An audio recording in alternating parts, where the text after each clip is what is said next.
Hey, friends, welcome back to the Bible Together. I am your host, Pastor Joe Day, and we are picking back up in our chronological walk through the scriptures with Job chapter 6. This time we are going through chapters 6 through 9. We are walking through the next part of the story of Job, a story that you really, if this is your first episode, you gotta make sure that you go back to last week because we set the table on what's really happening here. And we have to focus in on the fact that this is all a part of a larger story that has a full and complete context that we have to hold to. Because otherwise, this kind of story can go here, there, and everywhere when it comes to building out full on theology outside of what it's trying to say. So remember, what are we asking ourselves this entire time? What does this tell us about God? And what does this tell us about God's relationship with humanity? So, with that, we are going to jump back into the text. Again, we are in Job chapter 6. And I am reading out of the NLT. Then Job spoke again. If my misery could be weighed and my troubles be put on the scales, they would outweigh all the sands of the sea. That is why I spoke impulsively. For the Almighty has struck me down with his arrows. Their poison infects my spirit. God's terrors are lined up against me. Don't I have a right to complain? Don't wild donkeys bray when they find no grass? And oxen bellow when they have no food? Don't people complain about unsalted food? Does anyone want the tasteless white of an egg? My appetite disappears when I look at it. I gag at the thought of eating it. Oh, that I might have my request, that God would grant my desire. I wish he would crush me. I wish he would reach out his hand and kill me. At least I could take comfort in this. Despite the pain, I have not denied the words of the Holy One, but I don't have the strength to endure. I have nothing to live for. Do I have the strength of a stone? Is my body made of bronze? No, I am utterly helpless, without any chance of success. One should be kind to a fainting friend. But you accuse me without any fear of the Almighty. My brothers, you have proved as unreliable as a seasonal brook that overflows its banks in the spring, when it is swollen with ice and melting snow.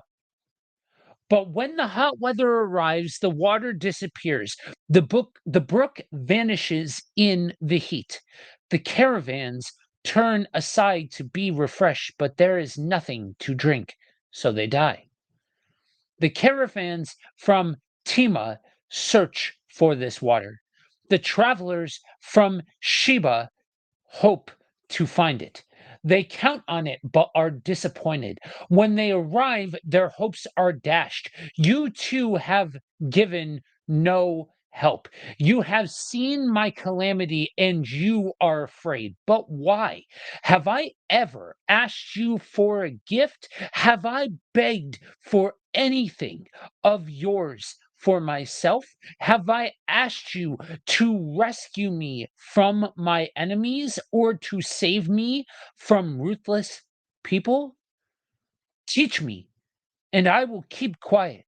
Show me when I have done wrong. Honest words can be painful, but what do your criticisms amount to? Do you think your words are convincing when you disregard my cry of desperation.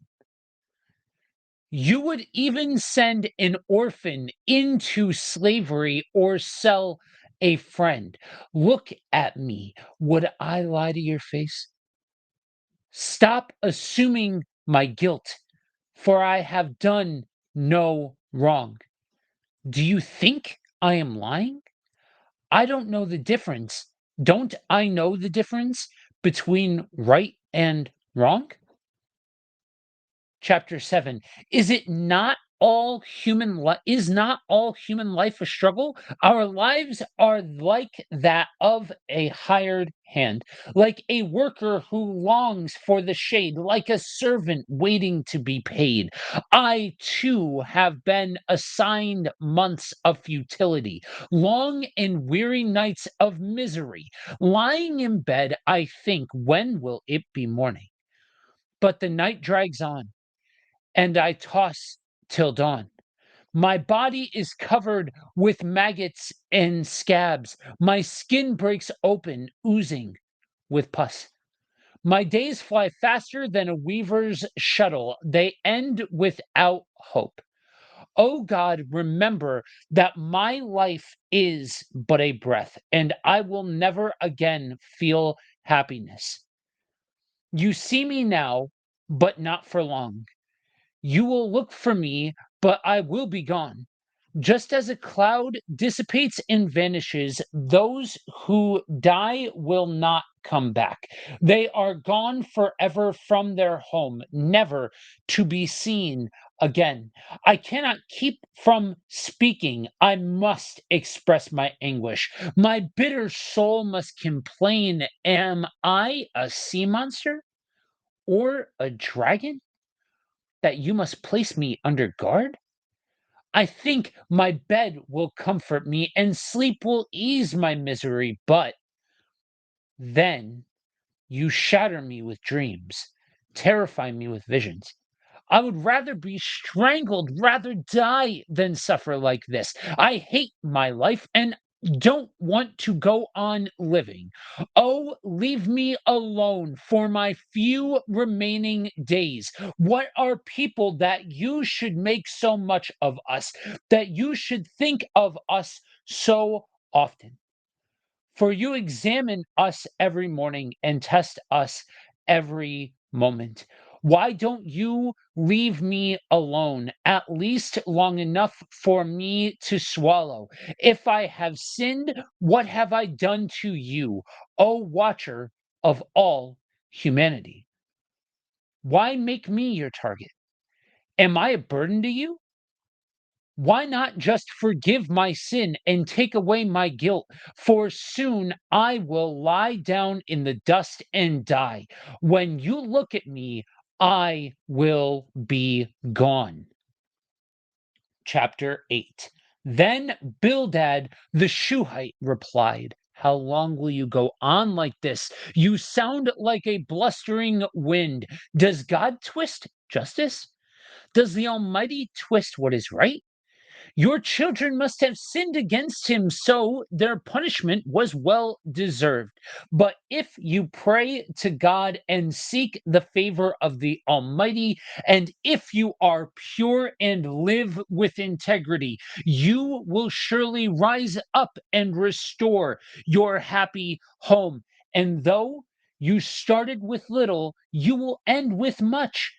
Just ask the previous generation, pay attention to the experience of our ancestors, for we were born but yesterday and know nothing. Our days on earth are as fleeting as a shadow. They will teach you the wisdom of old. Can papyrus reeds grow tall without a marsh?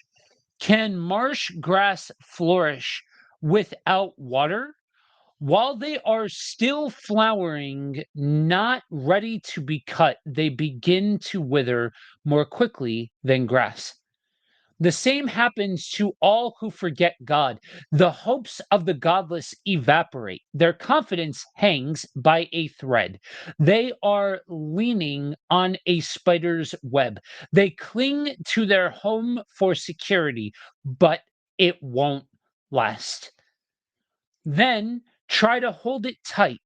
They try to hold it tight, but it will not endure. The godless seem like a lush plant growing in the sunshine. Its branches spreading across the garden. Its roots grow down through a pile of stones. It takes hold on a bed of rocks, but when it is uprooted, it's as though it never existed. That's the end of its life, and others spring up from the earth to replace it. But look, God will not reject a person of integrity, nor will he lend a hand to the wicked. He will once again fill your mouth with laughter and your lips will with shouts of joy. Those who hate you will be clothed with shame, and the home of the wicked will be destroyed. Chapter 9. Then Job spoke again. Yes, I know all this is true in principle, but how can a person be declared innocent in God's sight? If someone wanted to take God to court, would it be possible to answer him even once in 1,000 times? For God is so wise and so mighty. Who has ever challenged him successfully? Without warning, he moves the mountains, overturning them in his anger. He shakes the earth from its place, and its foundations tremble. If he commands it, the sun won't rise and the stars won't shine. He alone has spread out the heavens and marches on the waves of the sea.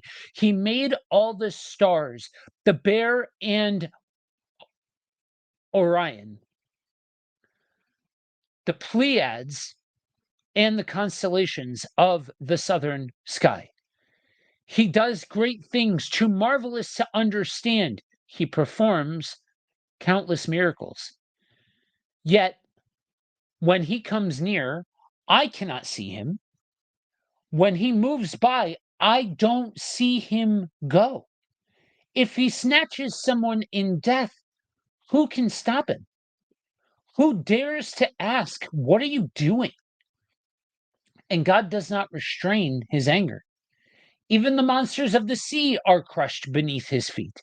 So who am I that I should try to answer God or even reason with him? Even if I were right, I would have no defense. I could only plead for mercy. And even if I summoned him and he responded, I'm not sure he would listen to me, for he attacks me with a storm and repeatedly wounds me without cause. He will not let me catch my breath, but fills me instead with bitter sorrows. If it's a question of strength, he's the strong one. If it's a matter of justice, who dares summon him to court? Though I am innocent, my own mouth would pronounce me guilty. Though I am blameless, it would prove me wicked. I am innocent, but it makes no difference to me. I despise my life. Innocent or wicked, it is all the same to God. That's why I say he destroys both the blameless and the wicked. When a plague sweeps through, he laughs at the death of the innocent. The whole earth is in the hands of the wicked, and God blinds the eyes of the judges. If he's not the one who does it, who is? My life passes more swiftly than a runner. It flees away without a glimpse of happiness. It disappears like a swift papyrus boat, like an eagle swooping down on its prey. If I decided to forget my complaints, to put away my sad face and be cheerful, I would still dread all the pain. For I know you will not find me innocent, O God. Whatever happens, I will be found guilty. Oh, what's the use of trying? Even if I were to wash myself with soap and clean my hands with lye, you would plunge me into a muddy ditch. And my own filthy clothing would hate me. God is not immortal like me. So I cannot argue with him or take him to trial. If only there were a mediator between us, someone who could bring us together. The mediator could make God stop beating me, and I would no longer live in terror of his punishment. Then I could speak to him without fear, but I cannot do that in my own strength. Okay, after all that, we got to take the obligatory coffee break. 2 seconds. Let's do this thing. So, things are getting heated in all of this exchange. So, like we talked about, um, we have a weird situation going on in all of this. We have a weird situation where we have this court case, we have this story unfolding, we have these people, and we've got this back and forth going on. And this is the beginning notes of why people think that this is a a Christology. So that word, I'm going to explain that word. That word Christology.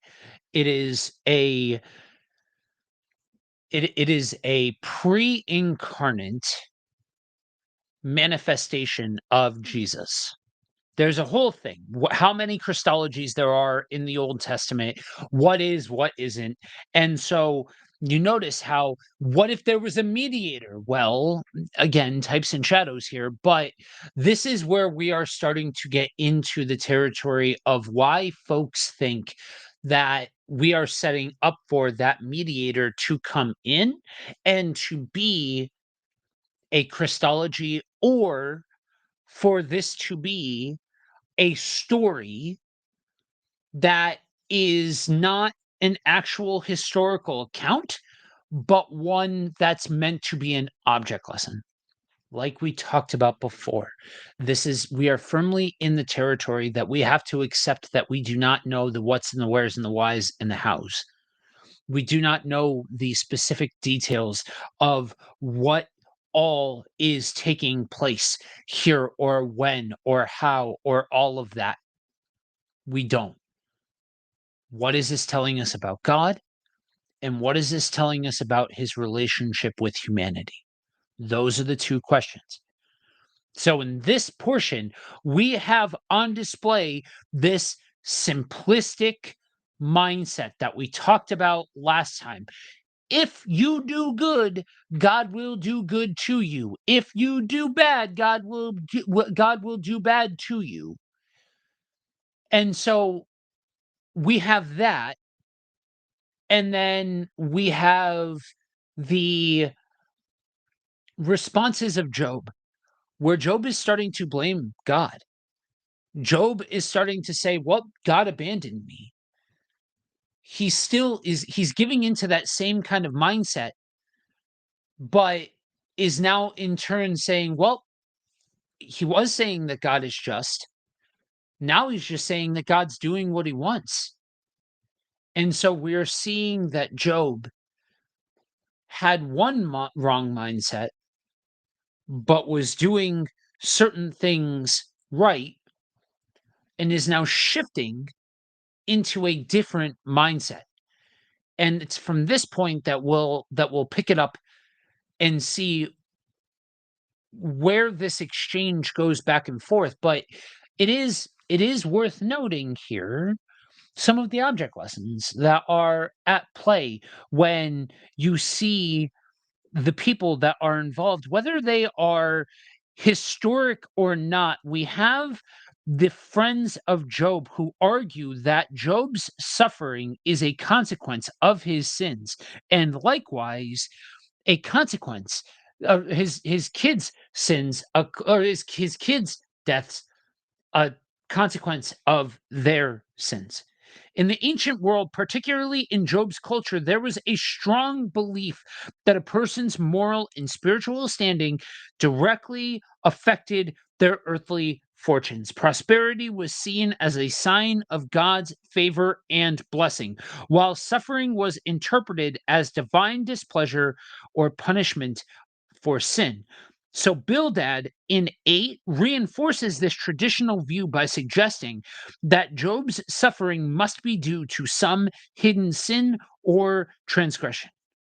He believes that if Job were truly righteous and sincere before God, his fortunes would be restored. So he urges Job to seek ancient wisdom. He urges Job to inquire of the former age and to consider the wisdom of the past. He believes that the ancients understood the principles of God's justice and that Job would find confirmation of his own beliefs in their wisdom. So we have this look at this mindset that is kind of prosperity driven, moralistic in nature, and this would be this reflects what the ancient world believed to be true of God. And so we are going to see God's response coming up here, but this is a look at a very real mindset that even is still present today. This is not just an ancient Near East mindset. This is also still very prevalent today. So this is dialogue in a not a lot in the way of super um deep things that need to be unpacked. So this is going to be a shorter episode, but it is worth noting that mixed up in all of this, there are inappropriate mindsets to be had in all of this, but it is a nugget of truth wrapped up in a lot of misunderstanding that God is ultimately just, that God's justice is very real. It's just unpacking what it means that God interacts with humanity. All right. That's it. That's all. That's a wrap. Thank you all for joining us for this edition. Next time, we will pick back up with the next part of Job as it unpacks and continues. If you are enjoying the show, but you have some questions, and you are listening to the podcast, you can go ahead and head on over to YouTube. There is a YouTube channel for the show. These are in video format as well. You can go ahead, you can see my blue beard, and you can also leave a comment. If you are watching on YouTube, go ahead, drop a comment. If you're while you're there, go ahead, hit subscribe, tick that bell so that way you don't miss any of the future uploads. If you are listening to the podcast, if you would leave a review, share the show with a friend, let people know what we've got going on here because we are continuing from cover to cover in our chronological journey reading the Bible together. Remember, you are prayed for, you are loved deeply. Peace.